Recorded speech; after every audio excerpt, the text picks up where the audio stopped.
آسمان کی قسم جس میں برج ہیں اور اس دن کی جس کا وعدہ ہے، اور حاضر ہونے والے کی اور اس کی جس کے پاس حاضر ہوتے ہیں، کہ خندقوں والے ہلاک کر دیے گئے، یعنی آگ کی خندقیں جس میں ایندھن جھونک رکھا تھا، جبکہ وہ ان کے کناروں پر بیٹھے ہوئے تھے اور جو ظلم وہ اہل ایمان پر کر رہے تھے ان کا نظارہ کر رہے تھے،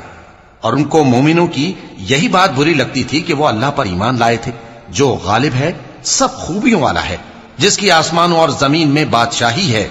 اور اللہ ہر چیز سے واقف ہے۔ ان لوگوں نے مومن مردوں اور مومن عورتوں کو تکلیفیں دیں اور توبہ نہ کی، ان کو دوزخ کا اور عذاب بھی ہوگا اور جلنے کا عذاب بھی، اور جو لوگ ایمان لائے اور نیک کام کرتے رہے ان کے لیے باغات ہیں جن کے نیچے نہریں بہ رہی ہیں، یہی بڑی کامیابی ہے۔ بے شک تمہارے پروردگار کی پکڑ بہت سخت ہے،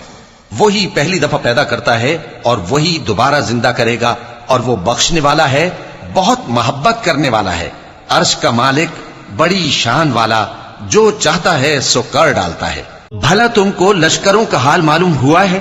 یعنی فرعون اور سمود کا؟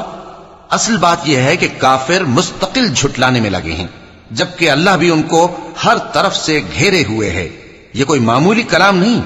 بلکہ یہ قرآن عظیم الشان ہے، لوح محفوظ میں لکھا ہوا۔